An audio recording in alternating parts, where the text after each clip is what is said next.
Athena kimdir? Bilgeliğin, savaşın ve çelişkilerin tanrıçası. Elinde mızrağı, başında miğferi ve yanında bir baykuşla tasvir edilen güçlü bir kadın düşünün. Bir savaşçı kadar cesur, bir komutan kadar stratejik ve bir hükümdar kadar otoriter. Bugün Wonder Woman gibi karakterlerde gördüğümüz bilge kadın, savaşçı fikrinin köklerinden biri, binlerce yıl önce anlatılan Athena hikayelerine kadar uzanır. Peki Athena kimdi? Kısaca söylemek gerekirse Athena, Antik Yunan'ın en güçlü tanrıçalarından biri, bilgeliğin ve stratejik savaşın simgesiydi. Ama onun hikayesini gerçekten anlamak için önce yaşadığı dünyaya kısaca bakmak gerekiyor. Antik Yunanlılar, doğadaki ve insan hayatındaki pek çok şeyin tanrılar tarafından yönetildiğine inanıyordu. Gökyüzünün, denizlerin, aşkın, savaşın, tarımın ve hatta insan aklının bile farklı bir tanrısı vardı. Bu tanrıların çoğunun Olimpos Dağı'nda yaşadığı düşünülüyordu. Tanrıların başında gökyüzünün ve şimşeklerin tanrısı Zeus bulunuyordu. Denizleri Poseidon yönetiyordu. Afrodit aşkı ve güzelliği temsil ediyordu. Ares ise savaşın kanlı, öfkeli ve yıkıcı tarafıyla ilişkilendiriliyordu. Athena da Olimpos'un en güçlü tanrılarından biriydi. Athena, bilgeliğin, stratejinin, el sanatlarının ve şehirlerin korunmasının tanrıçasıydı. Aynı zamanda bir savaş tanrıçasıydı. Fakat Athena'nın temsil ettiği savaş kontrolsüz öfke ve vahşet değildi. O, savaşmadan önce düşünmeyi, plan yapmayı ve doğru zamanda harekete geçmeyi temsil ediyordu. Athena genellikle başında miğferi, elinde mızrağı ve yanında büyük bir kalkanla tasvir edilirdi. En tanınan sembollerinden biri baykuştu. Çünkü baykuş karanlıkta bile görebiliyordu. Bu nedenle zamanla bilgeliğin, dikkatli gözlemin ve başkalarının göremediği şeyleri fark etmenin sembolü haline geldi. Athena'nın bir diğer önemli sembolü ise zeytin ağacıydı. Bugün Yunanistan'ın başkenti olan Atina şehri de adını Athena'dan almıştır. Ancak Athena'yı diğer tanrılardan ayıran en sıra dışı şey dünyaya geliş biçimiydi. Çünkü Athena bir anneden bebek olarak doğmadı. Efsaneye göre tamamen büyümüş ve savaşa hazır halde babası Zeus'un başından çıktı.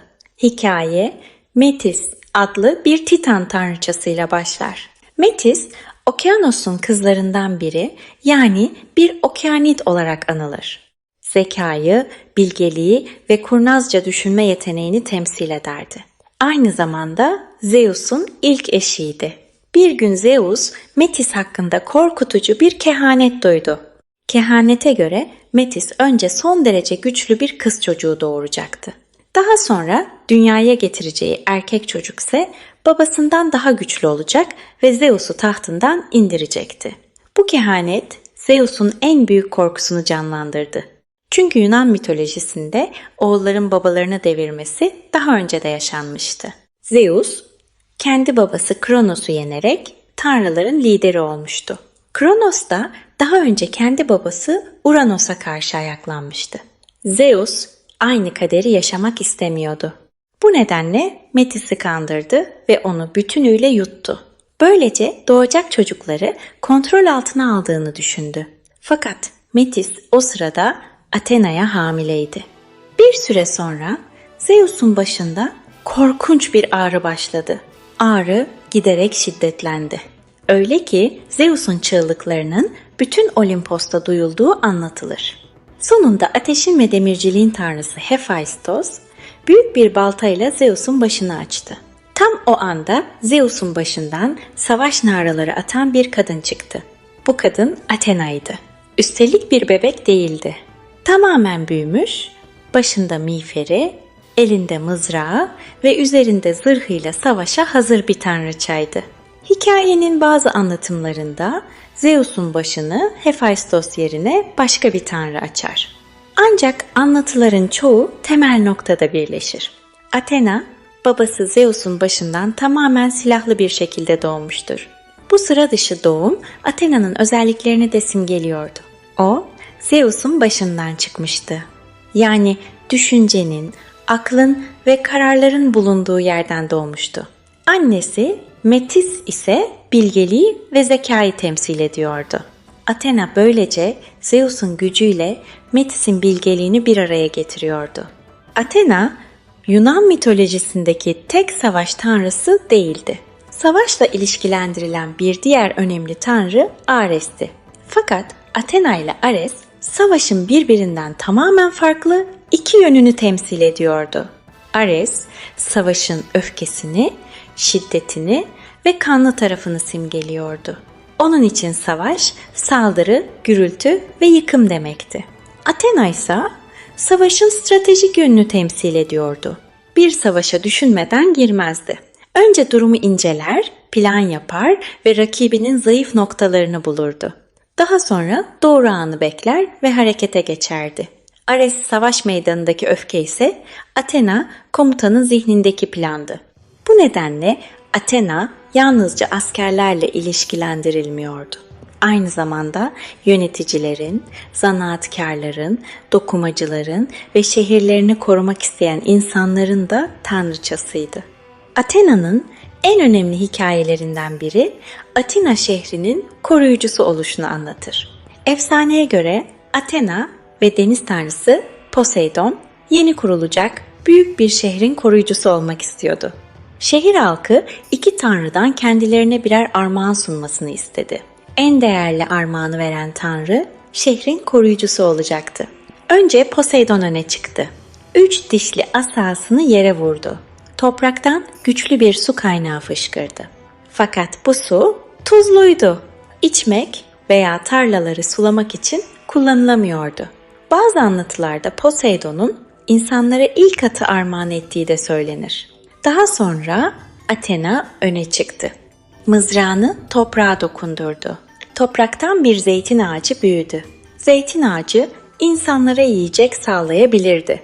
Zeytinlerden elde edilen yağ, yemek yapmak, lambaları yakmak ve farklı ürünler hazırlamak için kullanılabilirdi.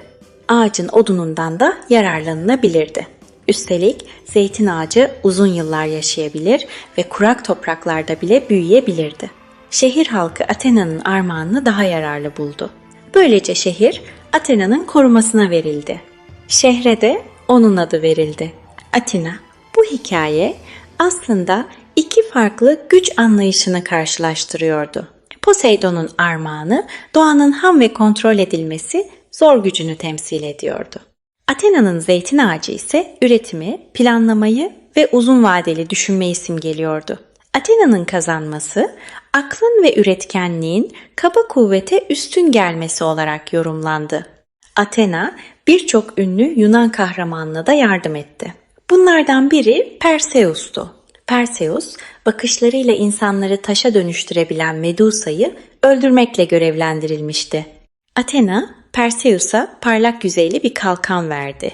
Perseus, Medusa'ya doğrudan bakmak yerine onun kalkandaki yansımasını izledi. Böylece taşa dönüşmeden Medusa'ya yaklaşabildi ve başını kesti. Fakat bu hikayeyi yalnızca Athena'nın bir kahramana yardım ettiği basit bir macera gibi anlatmak doğru olmaz. Çünkü Medusa'nın hikayesinin farklı versiyonları vardır. En eski Yunan anlatılarında Medusa, Gorgon adı verilen 3 kız kardeşten biridir.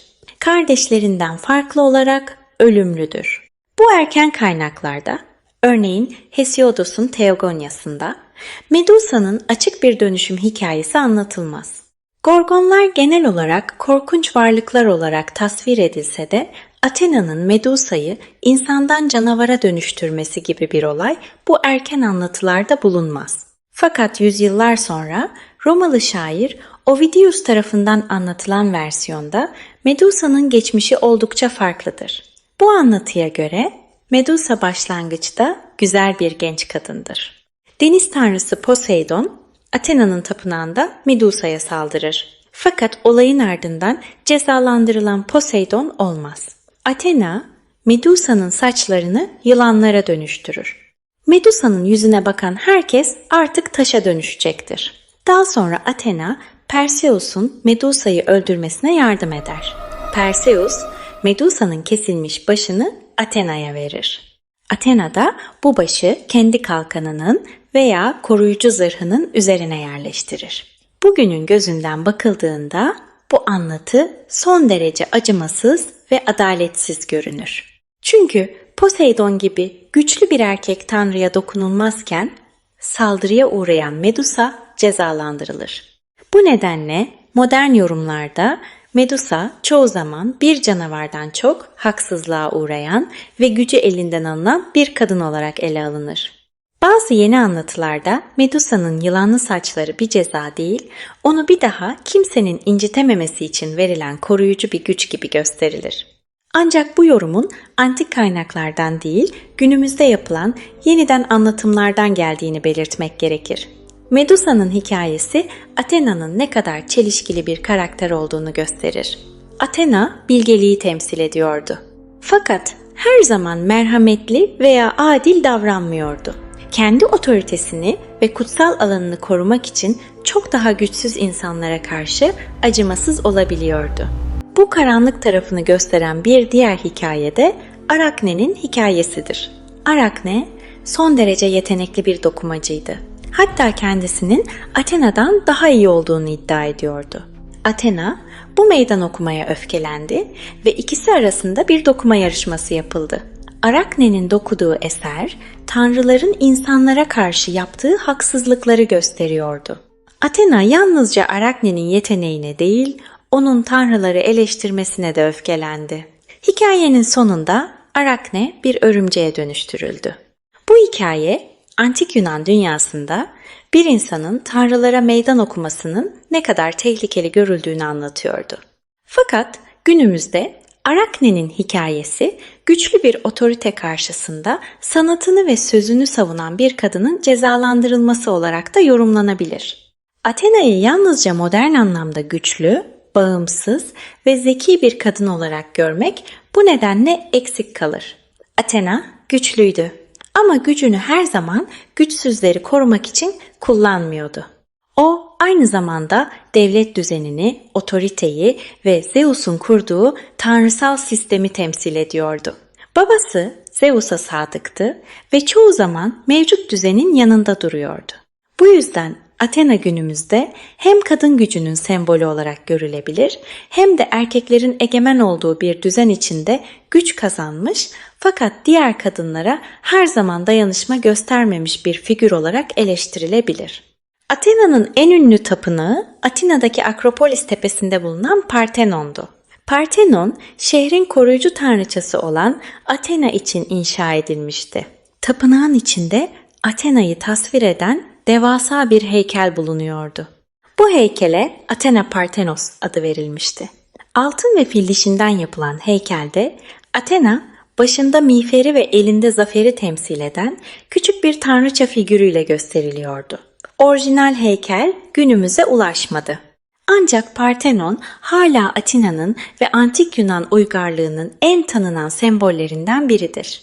Athena'nın etkisi günümüzde yalnızca tapınaklarda veya tarih kitaplarında yaşamıyor. Baykuş hala dünyanın birçok yerinde bilgeliğin ve eğitimin sembolü olarak kullanılıyor. Athena'nın adı üniversite programlarına, bilimsel projelere, teknoloji sistemlerine, sanat eserlerine ve kurgu karakterlerine veriliyor. Modern kültürde zırhlı, akıllı ve bağımsız kadın savaşçı fikrinin oluşmasında da Athena gibi mitolojik figürlerin büyük etkisi var. Bunun en tanınan örneklerinden biri Wonder Woman'dır. Wonder Woman'ın gerçek adı Diana'dır. O, Yunan mitolojisindeki Amazonlardan esinlenen Themyscira adlı gizli bir adada yetişmiş bir savaşçıdır.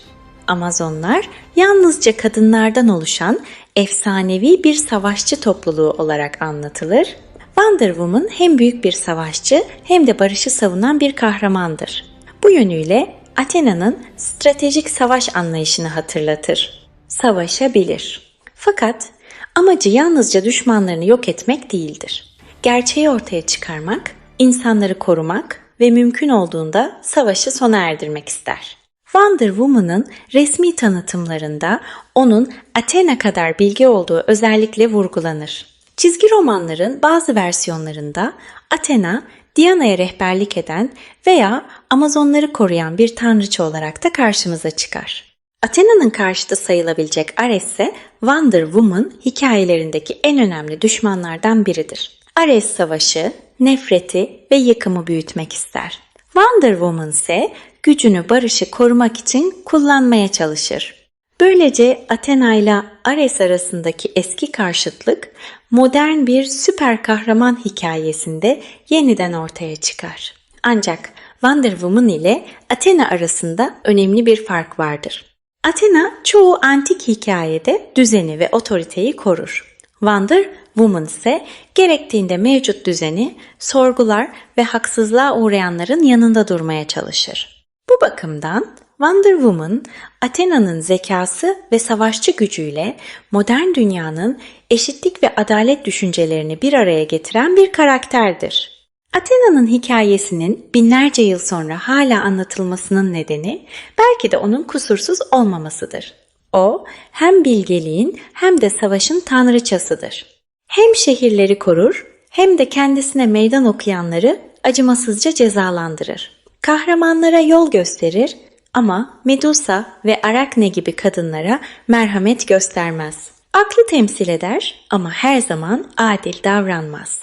Athena bize zekanın tek başına iyilik anlamına gelmediğini hatırlatır.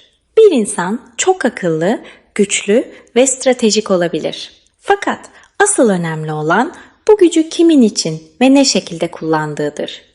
Belki de Athena'nın günümüzde hala bu kadar ilgi çekmesinin nedeni tam olarak budur. O yalnızca güçlü bir tanrıça değildir. Gücün, bilgeliğin, otoritenin ve adaletin her zaman aynı şey olmadığını gösteren çelişkili bir figürdür. Ve Athena'nın hikayesini gerçekten ilginç yapan şey de budur.